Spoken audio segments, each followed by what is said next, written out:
मेरी जी सारी उम्र ही गुजर गई जी। जिंदाबाद ये संभालिए डंगरां दा काम।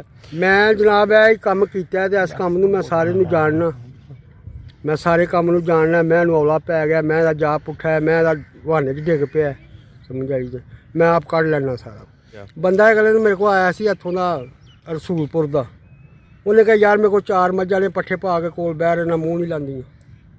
मैं क्या उन्होंने अद्धा तो मरचां दे दादड़। वो तीजे दिन आया कहता भा मैनू घोल लाज 10 मझां पट्ठे लग पईयां ने खाण। मैं कहा कसर असर उन्होंने मिठा तेल दे, उन्हें जाके दिता। दूजे चौथे दिन फिर आया कहता भाई तेरी मेहरबानी है मेरे डंगर ठीक हो गए। अफारा जिहड़ा हो जांदा है डंगरां नूं। हाँ जी, वो भाजी कईयां नूं खुशकी नाल भी हो जांदा, अच्छा कईयां नूं ठंड नाल हो जांदा, कईयां दे अंदर बुखार विगड़ जांदा, उहदे नाल फुल्ले रहिंदे ने। उन्होंने को पानी गर्म करके तेल में पा के दईए फड़ा लिया जी, ताकि धोखा कोई ना खाए। वो बरीक होएगी, थन मुट्ठी होणगे, सिंग निक्के निक्के होणगे, मूँह पतला जिहा होएगा, हड्डियां वक्खो वक्ख मैं जी लब्भण। धुन्नी दे बारे च की हाल है? धुन्नी आनी की होएगी 1 इंच। थन किड्डे किड्डे होणगे? थन मुट्ठी जिन्ने मुट्ठां च होणगे। अगले थन ते पिछले थन इक्को जिहे होणगे, फर्क। बिस्मिल्लाहिर्रहमानिर्रहीम, अस्सलाम वालेकुम व्यूअर्स, आप देख रहे हैं बिज़नेस इन्फो ऑफिशियल। मैं हूं बिलाल नज़ीर। आज की वीडियो बहुत ही अहम, इसमें ये परवेज़ भाई साहब आपको जानवरों के मुख्तलिफ़ बीमारियों के इलाज, देसी नुस्खे बता रहे हैं। तो वीडियो आखिर तक ज़रूर देखिएगा ताकि आपको मुकम्मल मालूमात मिल सके और आप घर बैठे अपने जानवरों का इलाज कर सकें। तो आइए वीडियो शुरू करते हैं। वीडियो देखने से पहले हमारे चैनल को सब्सक्राइब कीजिए और साथ में बेल आइकन को भी दबा दीजिए ताकि तमाम आने वाली वीडियोस आप तक बखूबी पहुंचती रहें। मैं सुनिया कि मੱਝ ਨੂੰ 1 2 3 खुराक ਨਾਲ फर्क नहीं पैंदा, कोई 4 5 ਵਾਰੀ खुराक ਦਈਏ ਤੇ ਫਿਰ ਮੱਝ ਨੂੰ ਫਰਕ ਪੈਂਦਾ। ਗੱਲ ਸਹੀ ਹੈ? ਇੱਕ ਖੁਰਾਕ ਨਾਲ ਫਰਕ ਨਾ ਪਏ ਤੇ ਫਿਰ ਖੁਰਾਕਾਂ ਦੀ। ਅੱਛਾ ਜੀ। ਹਾਂਜੀ, ਲੇਕਿਨ ਅਸੀਂ ਇੱਕ ਬੰਦੇ ਕੋਲ ਗੱਲ ਸੁਣੀ ਸੀ, ਉਹ ਕਹਿੰਦਾ ਸੀ ਕਿ ਮੱਝਾਂ ਵੱਡੀਆਂ ਹੁੰਦੀਆਂ ਨੇ, ਵੱਡਾ ਜਿਸਮ ਹੁੰਦਾ ਹੈ, ਇਹਨਾਂ ਤੇ ਅਸਰ ਹੁੰਦਿਆਂ ਟਾਈਮ ਲੱਗਦਾ, ਲੋਕ ਕਾਲੇ ਪਾਈ ਜਾਂਦੇ। ਜ਼ਹਿਰ ਕਿੰਨਾ ਕੁ ਹੁੰਦਾ? ਸੱਪ ਡੰਗ ਉਂਗਲ ਤੇ ਮਾਰਦਾ, ਜ਼ਹਿਰ ਸਾਰੇ ਜਿਸਮ 'ਚ ਫੈਲ ਜਾਂਦਾ 1 ਸਕਿੰਟ 'ਚ। ਸਹੀ ਹੋ ਗਿਆ।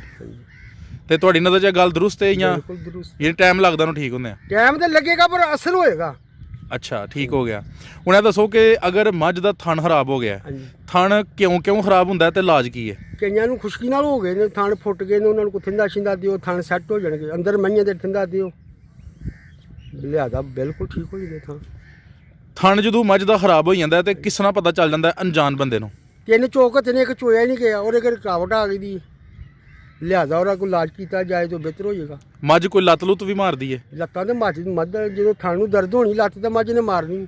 ਅਫਾਰਾ ਹੋ ਗਿਆ, ਉਹਦੇ ਬਾਅਦ ਥਣ ਵਾਲਾ ਮਾਮਲਾ ਹੋ ਗਿਆ, ਬੁਖਾਰ ਹੋ ਗਿਆ, ਜਿਹੜੀ ਮੱਝ ਪਿੱਛਾ ਮਾਰ ਜਾਦਾ ਕੀ ਕਰਦੇ ਹੋ? ਉਹ ਪਿੱਛਾ ਤੇ ਮੱਝ ਆਈ ਹੈ ਕਿ ਕਈ ਮਈਆਂ ਖੁਸ਼ਕੀ ਨਾਲ ਮਾਰਦੀਆਂ ਨੇ, ਕਈਆਂ ਮਈਆਂ ਨੂੰ ਤੂੜੀ ਨਹੀਂ ਮਾਫਕ ਆਉਂਦੀ, ਉਹ ਗਰਮਾਈ ਅੰਦਰ ਦਿੰਦੀਆਂ ਨੇ, ਗਰਮਾਈ ਨਾਲ ਮਾਰ ਦਿੰਦੀਆਂ। ਸਹੀ ਹੈ। ਹਾਂਜੀ, ਉਹ ਇਹ ਹਿਸਾਬ ਹੈ ਮੱਝ ਨੂੰ ਵੇਖ ਕੇ ਉਹਦੀ ਜਿਸਮ ਕਿਸ ਤਰ੍ਹਾਂ ਦਾ ਹੈ, ਠੰਡਾ ਹੈ ਗਰਮ ਹੈ, ਉਹਦਾ ਸੌਦਾ ਐਸਾ ਦਿੱਤਾ ਜਾਏ ਜਿਹੜਾ ਦੋਵੇਂ ਚੀਜ਼ਾਂ ਕੰਟਰੋਲ ਕਰਨ, ਨਾ ਜਿਸਮ ਵਾਲਾ ਬਹੁਤਾ ਗਰਮ ਹੋਏ ਨਾ ਬਹੁਤਾ ਠੰਡਾ ਹੋਏ।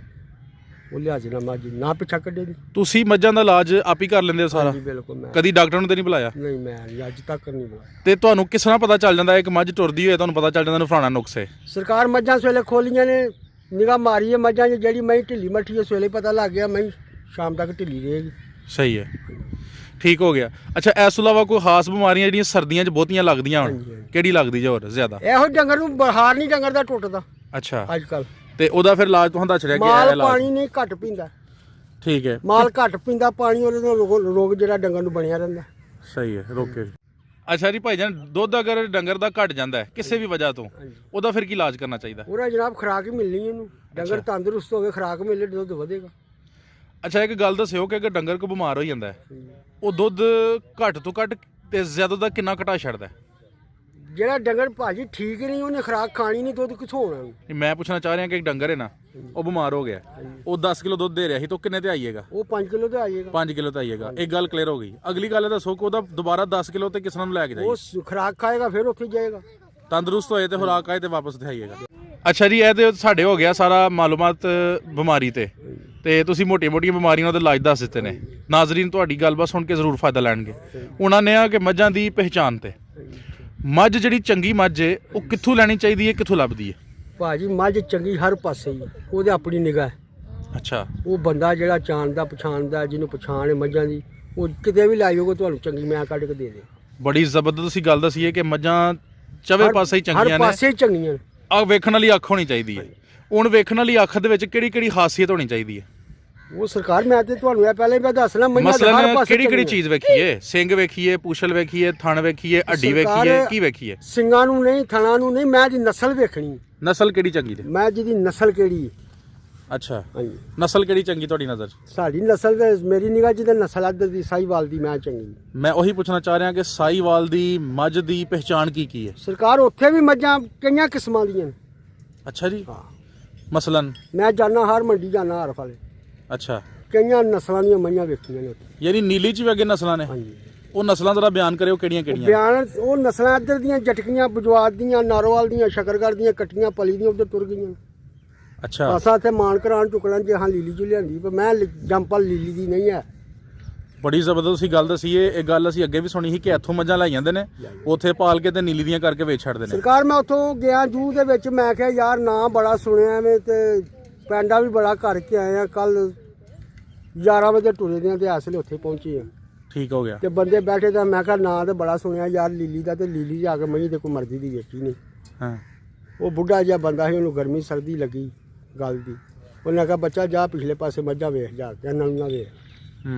ਮੈਂ ਪਿਛਲੇ ਪਾਸੇ ਟੁਰ ਗਿਆ, ਮੈਂ ਵੇਖੀਆਂ ਮੱਝਾਂ, ਮੇਰਾ ਦਿਲ ਰਾਜ਼ੀ ਹੋਇਆ। ਜ਼ਿੰਦਾਬਾਦ। ਉਸ ਬੰਦੇ ਨੇ ਕਿਹਾ ਪੁੱਤਰ ਇਹ ਤੁਹਾਡੇ ਇਲਾਕੇ ਦੀਆਂ ਮੱਝਾਂ ਨੇ ਜਿਹੜੀਆਂ ਤੂੰ ਵੇਖਣਾ ਪਿਆ, ਇਹ ਤਾਂ ਹੁਣ ਸਾਡੀ ਜੂਹ ਨੂੰ ਜੁੱਤੀਆਂ ਵੀ ਵੱਜਦੀਆਂ ਨੇ। ਕੱਟੀਆਂ ਮਈਆਂ ਉਧਰੋਂ ਆ ਜਾਂਦੀਆਂ ਨੇ, ਪਰਤ ਕੇ ਲੋਕ ਕਹਿੰਦੇ ਨੇ ਹਾਂ ਲੀਲੀ ਚੋਂ ਲਿਆਂਦੀ ਹੈ। ਤੇ ਉਹ ਗੱਲ ਸਹੀ ਹੈ, ਲੀਲੀ ਚ ਆਏ ਨੇ, ਇੱਥੋਂ ਲੈ ਗਏ ਨੇ। ਇਹ ਮਈਆਂ ਸਾਡੀ ਜੂਹ ਦੀਆਂ ਨਹੀਂ ਆ। ਅੱਛਾ, ਤੁਹਾਡੀ ਇਹ ਗੱਲ ਇੱਕ ਸਦਕਾ ਜਾਰੀਆ ਹੋਏਗੀ, ਲੋਕਾਂ ਦਾ ਫਾਇਦਾ ਹੋਈਏ ਤਾਂ ਵੱਡੀ ਗੱਲ ਕਿਹੜੀ ਗੱਲ ਹੈ? ਤੁਸੀਂ ਹੁਣ ਇਹ ਦੱਸੋ ਕਿ ਨੀਲੀ ਦੀ ਮੱਝ ਦੀ ਪਹਿਚਾਣ ਕਿਸ ਤਰ੍ਹਾਂ ਕਰਨੀ ਚਾਹੀਦੀ ਤਾਂ ਕਿ ਧੋਖਾ ਕੋਈ ਨਾ ਖਾਏ? ਉਹ ਬਰੀਕ ਹੋਏਗੀ, ਥਣ ਮੁੱਠੀ ਹੋਣਗੇ, ਸਿੰਘ ਨਿੱਕੇ ਨਿੱਕੇ ਹੋਣਗੇ, ਮੂੰਹ ਪਤਲਾ ਜਿਹਾ ਹੋਏਗਾ, ਹੱਡੀਆਂ ਵੱਖੋ ਵੱਖ ਮੈਂ ਨਹੀਂ ਲੱਭਣ ਦੀ। ਧੁੰਨੀ ਦੇ ਬਾਰੇ ਚ ਕੀ ਹਾਲ ਹੈ? ਧੁੰਨੀ ਆਨੀ ਕੀ ਹੋਏਗੀ? 1 ਇੰਚ। ਥਣ ਕਿੱਡੇ ਕਿੱਡੇ ਹੋਣਗੇ? ਥਣ ਮੁੱਠੀ ਜਿੰਨੇ ਮੁੱਠਾਂ ਚ ਹੋਣਗੇ। ਅਗਲੇ ਥਣ ਤੇ ਪਿਛਲੇ ਥਣ ਇੱਕੋ ਜਿਹੇ ਹੋਣਗੇ, ਫਰਕ ਤੇ ਮਾਸਾ ਹੋ ਜਾਂਦਾ ਅਗਲਿਆਂ ਪਿਛਲਿਆਂ ਚ। ਥਣਾਂ 'ਚ ਫਰਕ ਕਿੰਨਾ ਹੈ? ਇਹ ਕੋਈ 2 4 ਦਾ 5 ਦਾ ਲਾ ਲਓ, ਇੰਨਾ ਕਿ ਇੰਚ, 4 5 ਇੰਚ ਫਰਕ ਹੋਏਗਾ। ਧਾਰ ਬਹੁਤ ਲੰਮੇ ਥਾਂ। ਪੂਛਲ ਕਿਹੋ ਜਿਹੀ ਹੋਏ? ਪੂਛਲ ਪੂਰੀ ਹੋਏਗੀ, ਮੈਂ ਪੂਰੀ ਲੰਬੀ ਹੋਏਗੀ। ਵਾਨਾ ਉਹਦਾ ਕਿਹੋ ਜਿਹਾ ਹੋਏ? ਵਾਨਾ ਕਾ ਪਿਛੋਂ ਹੋਏਗਾ, ਅਗਾਂ ਪਿਛਾਂ ਵਾਨਾ ਹੋਏ। ਤੇ ਹੱਡੀ ਜਿਹੜੀ ਹੁੰਦੀ ਹੈ ਪਿੱਛੇ ਪਤਲੀ ਹੁੰਦੀ ਹੈ, ਪਤਲੀ ਹੱਡੀ ਹੁੰਦੀ ਹੈ। ਚਮੜੀ ਕਿਹੋ ਜਿਹੀ ਹੁੰਦੀ ਜੇ? ਪਤਲੀ ਬਰੀਕ ਬਰੀਕ ਚਮੜੀ। ਮੂੰਹ ਇੰਜ ਹੋਏਗਾ, ਮੈਂ ਤਾਂ ਮੂੰਹ ਜਿਹਾ ਤੁਸੀਂ ਆਪੇ ਹੀ ਰੱਖਿਆ ਹੈ। ਉਹ ਤੁਹਾਨੂੰ ਮੈਂ ਬਹਾਨਾ ਲੀਲੀ ਦੀ, ਮੈਂ ਵੇਖੋ ਤੁਸੀਂ ਨਾ। ਠੀਕ ਹੈ, ਉਹ ਅਸੀਂ ਜਨਾਬ ਵੇਖਨੇ ਆ। ਤੇ ਉਹਦੇ ਬਾਅਦ ਅੱਖ ਕਿਹੋ ਜਿਹੀ ਹੋਏ? ਅੱਖ ਕਾਲੀ ਹੋਏਗੀ, ਕਾਲੀ ਸਿਆਹ ਸੁਣਿਆ ਅੱਖ ਹੁੰਦੀ। ਕਾਲੀ ਮੈਂ ਹੋਏਗੀ, ਕੋਈ ਫੁੱਲੀ ਦਾ ਮੱਥੇ ਤੇ ਹੋਏਗੀ। ਸਮਝ ਆਈ? ਜੋ ਮਈਆਂ ਉਸ ਜੂ ਦੀਆਂ ਹੁੰਦੀਆਂ ਕਾਲੀਆਂ। ਸਹੀ ਹੋ ਗਿਆ। ਪੂਛਲ ਮੈਂ ਦਾ ਹੋਏਗਾ ਚਿੱਟਾ, ਜੇ ਥੋੜਾ ਬਹੁਤਾ ਵੀ ਹੋਇਆ। ਸਵਾਲ ਇੱਕ ਹੈ ਵੇ ਕਿ ਖੁਰਾਕ ਦੇ ਹਵਾਲੇ ਨਾਲ ਪੁੱਛਣਾ ਜਾ ਰਿਹਾ। ਖੁਰਾਕ 'ਚ ਲੋਕ ਕਹਿੰਦੇ ਨੇ ਵੰਡਾ ਪਾਣਾ ਪੈਂਦਾ ਹੈ। ਵੰਡੇ ਦੇ ਵਿੱਚ ਅੱਜ ਕੱਲ ਬਾਜ਼ਾਰੀ ਵੰਡੇ ਵੀ ਆਏ ਨੇ, ਤੇ ਕੁਝ ਲੋਕ ਖਾਲ ਪਾਉਂਦੇ ਨੇ, ਕੁਝ ਦਲੀਆ ਪਾਉਂਦੇ ਨੇ, ਕੋਈ ਸੂੜੀ ਪਾਉਂਦੇ ਨੇ। ਕਿਉਂਕਿ ਤੁਹਾਡਾ ਤਜਰਬਾ ਕਾਫੀ ਅੱਛਾ ਹੈ, ਤੇ ਨਾਜ਼ਰੀਨ ਨੂੰ ਦੱਸੋ ਕਿ ਕਿਹੜਾ ਵੰਡਾ ਬਿਹਤਰ ਰਹਿੰਦਾ ਔਰ ਕਿੰਨਾ ਮੱਝ ਨੂੰ ਵੰਡਾ ਦੇਣਾ ਚਾਹੀਦਾ। ਵੰਡ ਸਰਕਾਰ ਮੱਝ ਜਿੰਨਾ ਪਚਾ ਲੇ ਉਹਨਾਂ ਖਾ ਲੇ। ਮੂੰਹ ਬਿਲਕੁਲ ਪਤਲਾ, ਠੀਕ ਹੈ। ਜਿੰਨਾ ਮੱਝ ਖਾ ਕੇ ਵੰਡਾ ਪਚਾ ਲੇ, ਤੇ ਪਚਾਣਾ ਤੇ ਉਹਨੇ 9-10 ਦੁੱਧ ਕਰਨਾ। ਠੀਕ ਹੈ, ਜਿਹਨੇ ਸ਼ੇਰ ਖਾਣਾ ਉਹਨੂੰ 10 ਵੰਡਾ ਪਾ ਕੇ ਉਹਨੂੰ ਪਚਾ ਕੇ ਸੋ ਲੈਣਾ। ਇਹ ਖਾਸ ਨੀਲੀ ਹੈ। ਸਹੀ ਹੈ। ਜੇ ਮੈਂ ਪਾ ਘਿਓ ਪੀਣਾ ਤੇ ਮੈਂ 1.5 ਘੰਟਾ ਕਈ ਮਾਰਨਾ, ਹੱਡੀ ਉਹਦੀ ਤੇ ਉੱਤੇ ਪਚਦਾ। ਜਿਹੜੀ ਜੇ ਮੈਂ ਉਹ 3 ਹੱਡੀਆਂ ਨਜ਼ਰ ਆ ਰਹੀਆਂ। ਘਿਓ ਪੀ ਕੇ ਲੰਮਿਆ ਪੈਰਾਂ ਤੇ ਸ਼ਾਮ ਨੂੰ ਡਾਕਟਰ ਤੇ ਜਾਣਾ। ਧੁੰਨੀ ਉਹਦੀ ਠੀਕ ਹੈ, ਛੋਟੀ ਹੈ। ਸਹੀ ਹੋ ਗਿਆ, ਇਹ ਖਾਣਾ ਤੇ ਉਹਨੇ ਹੀ ਹੈ ਜਿਹਨੇ ਕਰਨਾ ਕੁਝ। ਜਿਹਨੇ ਕਰਨਾ ਕੁਝ ਨਹੀਂ ਉਹਨੇ ਖਾਣਾ ਕੀ। ਸਹੀ ਹੋ ਗਿਆ। ਮੈਂ ਬੁੱਢਾ ਬੰਦਾ ਹਜੇ ਵੀ 30 ਡੰਗਰ ਚੋ ਤੇ ਲੈਣੇ। ਇਹਨਾਂ ਦੀ ਕਿੰਨੀ ਕੁ ਐਵਰੇਜ ਹੁੰਦੀ ਜੇ ਜ਼ਿਆਦਾ 40 ਡੰਗਰ ਨੇ, 50-60 ਬੰਦੇ ਨੇ। ਬੰਦਾ ਨੱਸ ਵੀ ਜਾਏ, ਮੈਨੂੰ ਕੋਈ ਭਾਰ। ਸਹੀ ਹੈ। ਮੈਂ ਗੋਇਆ ਵੀ ਸੁੱਟ ਲੈਣਾ, ਮਾਲ ਚੋ। ਅੱਛਾ, ਇੱਕ ਐਵਰੇਜ ਦੱਸੋ ਕਿ ਮੱਝ ਅਗਰ 14 ਕਿਲੋ ਦੁੱਧ ਦਿੰਦੀ ਹੈ ਤੇ ਉਹਨੂੰ ਕਿੰਨਾ ਵੰਡਾ ਦੇਣਾ ਚਾਹੀਦਾ? ਉਹਨੂੰ ਵੰਡ ਘੱਟ ਤੋਂ ਘੱਟ ਮੈਂ ਕੋਈ 700-800 ਰੁਪਏ ਠੰਡਾ ਵਿੱਚ ਹੋਏ ਤੇ 400 ਹੋ ਜਾਏ, ਕੋਈ ਕਿੰਨੇ 400। ਮਹੀਨੇ ਬਾਅਦ? ਉਹਦੇ ਵਿੱਚ ਕਿਹੜੀਆਂ ਕਿਹੜੀਆਂ ਚੀਜ਼ਾਂ ਪਾਣੀ ਚਾਹੀਦੀਆਂ ਨੇ? ਅਸੀਂ ਤਾਂ ਇਹ ਤਾਂ ਹੁਣ ਭਾਜ ਬੰਦੇ ਵੰਡ ਪਾਉਣ ਲੱਗ ਪਏ ਨੇ, ਜਾਂ ਫਾਰਮੀ ਵੰਡ ਅਸੀਂ ਅੱਜ ਤੱਕ ਨਾ ਪਾਇਆ ਜੀ, ਜ਼ਿੰਦਾਬਾਦ। ਤੇ ਨਾਲ ਲਿਆ। ਯਾਨੀ ਕਿ ਤੁਹਾਡੀ ਨਜ਼ਰ ਦੇ ਵਿੱਚ ਅਸੀਂ ਸੂੜੀ ਚੋਕਰ ਖਾਲ ਵਡੇਰੇ ਦੀ ਰੋਟੀਆਂ ਚੂਰਾ ਹੈ ਹੀ ਮੰਨਿਆ ਕਈ 12 ਮਹੀਨੇ ਭੇ ਕੇ ਪਾਉਂਦੇ ਹੋ ਜਾਂ ਕਦੀ ਸੁੱਕਾ? 12 ਮਹੀਨੇ ਭੇ ਕੇ ਭਾਈ ਪ੍ਰਵੇਸ਼ ਤੁਸੀਂ ਬੜੀ ਮਾਲੂਮਾਤ ਅੱਛੀ ਹੁਣ ਵੀ ਭੇ ਕੇ ਪਾਉਂਦੇ। ਠੀਕ ਹੈ। 8-8 9-9 ਸੇ ਡੰਗਰਾਂ ਕੋਲੋਂ ਸੇਲੇ ਦੁੱਧ ਚੋਣੇ। ਉਧਰ ਦੀਆਂ ਮਈਆਂ ਸ਼ਾਮੀ ਨੂੰ 5-5 6-6 ਸਿਰ ਖੁੱਲਾ ਕਰ ਦਿੱਤੇ। ਠੀਕ ਹੈ। ਅਸਾਂ ਇਹ ਤੋਂ ਨਾ ਤੋਂ ਲਿਆ ਕੇ ਹੋਰ ਵੰਡਾ ਪਾਇਆ ਤੇ ਨਾ ਪਾਇਆ, ਨਾ ਪਤਾ। ਮੱਝ ਨੂੰ ਕਿਆ ਰੋਜ਼ਾਨਾ ਤੂੜੀ ਵੀ ਚਾਹੀਦੀ ਹੁੰਦੀ ਹੈ? ਬਿਲਕੁਲ ਤੂੜੀ ਬਾਹਰ ਜਿਹੜੀ ਮਈ ਨੂੰ ਨਹੀਂ ਮਿਲਣੀ, ਉਹਨੇ ਸ਼ਾਮ ਨੂੰ ਗਵਾਲੀ, ਰਾਤ ਨੂੰ ਕਿੱਥੋਂ ਕਰਨੀ। ਠੀਕ ਹੈ। ਤੁਸੀਂ ਚੌਲ ਖਾਓਗੇ ਰਾਤੀ 11 ਵਜੇ ਭੁੱਖ ਲੱਗ ਪਏਗੀ। ਤੁਸੀਂ ਰੋਟੀ ਖਾ ਕੇ ਸੌਵੋਗੇ, ਸਵੇਰੇ 6 ਵਜੇ ਸੁੱਤੇ ਉੱਠੋਗੇ। ਰੋਟੀ ਜੀ ਤੇ ਤੂੜੀ ਜਾਨਾ ਕ ਸਬਰ। ਬਿਲਕੁਲ ਸਹੀ ਹੋਇਆ। ਹਰਾ ਸ਼ਟਾਲਾ ਇਹਦੀ ਕੀ ਅਹਿਮੀਅਤ ਹੈ, ਕਿੰਨਾ ਕੁ ਹੋਣਾ ਚਾਹੀਦਾ? ਇਹ ਅੱਜ ਤੇ ਮੱਝ ਨੂੰ ਤੁਸੀਂ ਸਿਆਣਿਆਂ ਦੇ ਹੁੰਦੇ ਹਨ, ਅੱਜ ਤੇ ਰੁੱਗ ਮੁੱਠ ਤੇ ਫੱਗਣ ਚੇਤਰ ਦੀ ਪੰਡ ਇੱਕ ਬਰਾਬਰ। ਠੀਕ ਹੈ, ਅੱਜ ਤੇ ਮੈਨੂੰ ਇੰਨਾ ਕੋਈ ਮਿਲ ਗਿਆ ਤੇ ਉਹ ਵੀ ਚੇਤਰ ਜੀ ਨੂੰ ਮਹੱਕਤ ਰੱਖਦਾ। ਸਹੀ ਹੈ। ਯਾਨੀ ਅੱਜ ਕੱਲ੍ਹ ਸਟਾਲੇ ਦੀ ਜ਼ਿਆਦਾ ਅਹਿਮੀਅਤ ਹੈ। ਹਾਂਜੀ, ਸਹੀ ਹੋ ਗਿਆ। ਠੀਕ ਹੋ ਗਿਆ। ਅੱਛਾ ਹੁਣ ਇਹ ਦੱਸਿਓ ਕਿ ਤੁਹਾਡੇ ਕੋਲ ਮਾਸ਼ਾਅੱਲਾ ਟੋਟਲ ਕਿੰਨੇ ਡੰਗਰ ਨੇ? ਮੇਰੇ ਕੋਲ ਮਾਸ਼ਾਅੱਲਾ ਡੰਗਰ ਕੋ 60 ਕੁ ਹੈ। 60 ਕ ਡੰਗਰ ਹੈ ਨੇ ਤੇ ਇਸ ਕੰਮ ਨੂੰ ਤੁਸੀਂ ਸਾਰੀ ਜ਼ਿੰਦਗੀ ਕੀਤਾ ਸਾਰੀ ਹੈ। ਜ਼ਿੰਦਗੀ। ਕਿਸ ਤਰ੍ਹਾਂ ਦਾ ਪਾਇਆ? ਚੰਗਾ ਜਾਂ ਬੁਰਾ? ਇਮਾਨਦਾਰੀ ਨਾਲ ਗੱਲ ਦੱਸਣੀ ਤਾਂ ਕਿ ਕੋਈ ਬੰਦਾ ਸੁਣੇ ਤੇ ਉਹਨੂੰ ਮਜ਼ਾ ਆਏ। ਸਰਕਾਰ ਮੈਂ ਤੇ ਖਾਣਾ ਪੀਣਾ ਤੇ ਹੁੰਦਾ ਜਨਾਬ ਪੁੱਜਦਾ। ਮੇਰਾ ਵੀ ਦਿਲ ਕਰਦਾ ਫਰੂਟ ਖਾਵਾਂ, ਚਾਟ ਖਾਵਾਂ, ਉੱਥੇ ਜੂਸ ਪੀਵਾਂ, ਉੱਥੇ ਪੀਵਾਂ ਤੇ ਪੀਣਾ ਭਾਜੀ ਬੋਝੀ ਨਾਲ ਹੀ ਹੈ। ਜੇ ਮੇਰੀ ਬੋਝੀ 'ਚ ਕੁਝ ਹੈ ਤੇ ਮੈਂ ਤੇ ਤੁਰ ਜਾਣਾ ਜਿੱਥੇ ਦਿਲ ਕਰੇਗਾ। ਖਾਣਾ ਤੇ ਪੁੱਜਦਾ ਹੀ ਹੁੰਦਾ ਤੇ ਬਹਰਹਾਲ ਗੁੰਜਾਇਸ਼ ਜਿੰਨੀ ਕੋਈ ਉਹਨਾਂ ਕੁ ਵੰਡ ਮਾਲ ਨੂੰ ਪਾ ਦੀ। ਸਹੀ ਹੈ। ਕੰਮ ਕਿਸ ਤਰ੍ਹਾਂ ਦਾ ਤੁਸੀਂ ਪਾਇਆ ਹੈ? ਅੱਛਾ ਹੈ ਜਾਂ ਬੁਰਾ ਹੈ? ਕਰਨਾ ਚਾਹੀਦਾ ਨੌਜਵਾਨਾਂ ਨੂੰ ਜਾਂ ਕੰਮ ਨਹੀਂ? ਜਨਾਬ ਯਾਰ ਜੇ ਕਸਰ ਵੀ ਹੈ ਤਾਂ ਵੀ ਆਈ ਕੀਤਾ, ਜੇ ਨਫਾ ਤੇ ਤਾਂ ਵੀ ਆਈ ਕੀਤਾ। ਕਸਰ ਕਿਉਂ ਲੱਗ ਜਾਂਦੀ ਹੈ ਤੇ ਨਫਾ ਕਸਰ ਤੇ ਸਰਕਾਰ- ਜ਼ਾਹਰ ਕਿਆ ਹੈ? ਮੇਰੀ ਗੱਲ ਸੁਣ ਦਿਓ, ਤੰਗੀ ਤਕਲੀਫ ਦਾ ਕੋਈ ਪਤਾ ਹੈ? ਹੂੰ ਹੁਣ ਆਹ ਬਾਰਿਸ਼ਾਂ ਹੋਈਆਂ ਨੇ, ਰਾਸ਼ਨ ਮਹਿੰਗਾ ਹੋ ਗਿਆ, ਤੂੜੀ ਵੰਡਾ ਮਹਿੰਗਾ ਹੋ ਗਿਆ, ਪਰਾਲੀਆਂ ਮਹਿੰਗੀਆਂ ਹੋ ਗਈਆਂ ਨੇ ਤੇ ਹੁਣ ਇਹਨਾਂ ਦੀ ਕਸਰ ਹੀ ਹੈ ਕਿ ਪੰਜਾਂ ਦੀ ਸ਼ਾਇਦ ਜਿਹੜੀ 10 ਦੀ ਲੱਗੇ। ਸਹੀ ਹੋ ਗਿਆ। ਠੀਕ ਹੈ। ਅੱਛਾ ਚਾਚਾ ਜੀ, ਕੋਈ ਇਹੋ ਜੀ ਅਹਿਮ ਗੱਲ ਜਿਹੜੀ ਤੁਸੀਂ ਉਹਨਾਂ ਲੋਕਾਂ ਨੂੰ ਦੱਸਣਾ ਚਾਹੋ ਜਿਹੜੇ ਤੁਹਾਡੇ ਤੱਕ ਨਹੀਂ ਪਹੁੰਚ ਸਕਦੇ ਕਿ ਡੰਗਰਾਂ ਨੂੰ ਕਿਸ ਤਰ੍ਹਾਂ ਰੱਖਣਾ ਚਾਹੀਦਾ ਹੈ, ਬਿਮਾਰੀਆਂ ਤੋਂ ਕਿਸ ਤਰ੍ਹਾਂ ਬਚਾਉਣਾ ਚਾਹੀਦਾ ਹੈ, ਸਾਰੀ ਡਿਟੇਲ ਸਾਨੂੰ ਦੱਸਿਓ। ਮੈਂ ਕਿਸੇ ਬੰਦੇ ਨੂੰ ਨਕਾਰ ਨਹੀਂ ਕਰਦਾ ਦੀ ਰਾਤ ਨੂੰ ਕੋਈ ਆਏ ਤੇ ਮੈਂ ਜਨਾਬ ਆ ਸਹੀ ਹੈ। ਇਹ ਪਿਛਲੇ ਪਾਸੇ ਫਾਰਮ ਹੈ ਬੜਾ ਵੱਡਾ, ਹੂੰ ਉਹਨਾਂ ਨੂੰ ਹੁਣੀ ਸਿਲਸਿਲਾ ਨਵਾਂ ਸ਼ੁਰੂ ਕੀਤਾ। ਹੂੰ ਉਹ ਬੰਦੇ ਮੇਰੇ ਕੋਲ ਆ ਗਏ, ਯਾਰ ਡਾਕਟਰ ਆਇਆ ਮੈਂ ਨਹੀਂ ਸੂਈ, ਬੰਦੇ ਲਿਆਂਦੇ ਨੇ ਮੈਂ ਨਹੀਂ ਸੂਈ, ਮੈਂ ਟੁਰ ਗਿਆ। ਕੱਪੜੇ ਲਾਏ, ਮੈਂ ਤੇਲ ਹੱਥ ਲਾ ਕੇ ਬਾਂਹ ਨੂੰ ਤੇ ਮੈਂ ਅੰਦਰ ਮੈਂ ਤੇ ਬਾਂਹ ਕੀਤੀ ਤੇ ਮੈਂ ਕਿਹਾ ਮੈਂ ਸੂ ਨਹੀਂ ਸਕਦਾ। ਮੈਂ ਉਹਨਾਂ ਨੂੰ ਕਿਹਾ ਮੱਝ ਵੇਚ ਚਲੋ। ਉਹਨਾਂ ਕਿਹਾ ਯਾਰ ਮੈਂ ਬੜੀ ਚੰਗੀ ਹੈ। ਮੈਂ ਕਿਹਾ ਚੰਗੀ ਕਾਹਦੀ ਰਹਿ ਗਈ, ਹੁਣ ਮੌਤ ਦੇ ਮੂੰਹ 'ਚ ਗਈ। ਹਾਂ ਤੇ ਚਲੋ ਅਸੀਂ ਘੜੀ ਬੈਠੇ ਚਾਹ ਸ਼ਾਹ ਪੀਤੀ, ਮੈਂ ਟੋਰਿਆ, ਪਿੱਛੋਂ ਡਾਕਟਰ ਆਇਆ ਚੁੰਡੀਓ, ਅੱਛਾ ਉਹਨੇ ਮੈਂ ਦਾ ਆਪਰੇਸ਼ਨ ਕਰਕੇ ਬੱਚਾ ਕੱਢਿਆ। ਹੂੰ ਦੂਜੇ ਦਿਨ ਮੈਂ ਮਰ ਗਿਆ। ਮੈਨੂੰ ਉਹਨਾਂ ਬੰਦਿਆਂ ਫਿਰ ਸੱਦ ਲਿਆ, ਮੈਂ ਟੁਰ ਗਿਆ। ਮੈਨੂੰ ਕਹਿੰਦੇ ਤੇਰੀ ਨਿਗਾਹ 'ਚ ਕੀ ਗੱਲ ਆਈ? ਮੈਂ ਕਿਹਾ ਮੈਂ ਜੀ ਬੱਚੇਦਾਨੀ ਖੁੱਲ੍ਹ ਕੇ ਬੰਦ ਹੋ ਗਈ ਸੀ, ਜਾਂ ਨਹੀਂ ਖੁੱਲ੍ਹ ਸਕਦੀ। ਉਹਨਾਂ ਕਿਹਾ ਮਨ ਛੜਿਆ ਤੂੰ ਉਸਤਾਦ। ਜ਼ਿੰਦਾਬਾਦ। ਭਾਜੀ ਇਹੋ ਜਿਹੇ ਮਸਲੇ ਮੈਂ ਤੇ ਜਾਣਦਾ। ਜਿਹੜੀ ਮੱਝਾਂ ਨਹੀਂ ਸੁੰਦੀਆਂ ਉਹਨਾਂ ਦੀ ਕਿਹੜੀ ਵਜ੍ਹਾ ਹੋ ਸਕਦੀ ਹੈ? ਇੱਕ ਤਾਂ ਤੁਸੀਂ ਬੱਚੇ ਨੇ ਤਾਂ ਨਹੀਂ ਦੱਸੀ ਹੈ ਨਾ, ਹੋਰ ਕਿਹੜੀ ਵਜ੍ਹਾ ਹੁੰਦੀ? ਉਹ ਸਰਕਾਰ ਮੈਂ ਦਾ ਜਦੋਂ ਬੱਚੇਦਾਨੀ 'ਚੋਂ ਬੱਚਾ ਨਿਕਲ ਆਉਣਾ ਉਹ ਫਿਰ ਸਵਾਣੀ ਪੈਂਦੀ।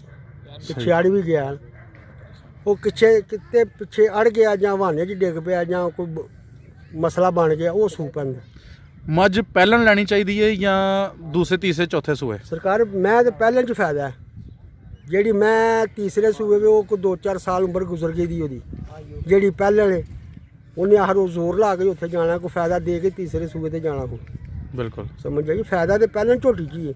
ਲੇਕਿਨ ਕੁਝ ਲੋਕ ਕਹਿੰਦੇ ਨੇ ਕਿ ਪਹਿਲਣ ਦੇ ਵਿੱਚ ਦੁੱਧ ਘੱਟ ਹੁੰਦਾ, ਦੂਸਰੇ ਸੂਏ ਲੈਣੀ ਚਾਹੀਦੀ ਹੈ। ਤੁਹਾਡਾ ਕੀ ਖਿਆਲ ਹੈ? ਉਹ ਤੇ ਤੁਹਾਨੂੰ ਮੈਂ ਦੱਸ ਰਿਹਾ, ਜਿਹੜੀ ਮੈਂ ਤੁਸੀਂ ਹੱਥੋਂ ਟੁਰ ਪੈਂਦੇ ਹੋ, ਮੈਂ ਫਾੜਕ ਤੋਂ ਟੁਰ ਪੈਣਾ, ਤੁਸੀਂ ਤੇ ਮੈਨੂੰ ਨਸ ਕੇ ਲੈਣਾ। ਹੂੰ ਤੇ ਬਹਰਹਾਲ ਜਿਹੜੀ ਮੈਂ ਪਹਿਲੇ ਨਹੀਂ ਉਹਦਾ ਤੇ ਹਰ ਪਾਸੇ ਵੱਧਦਾ।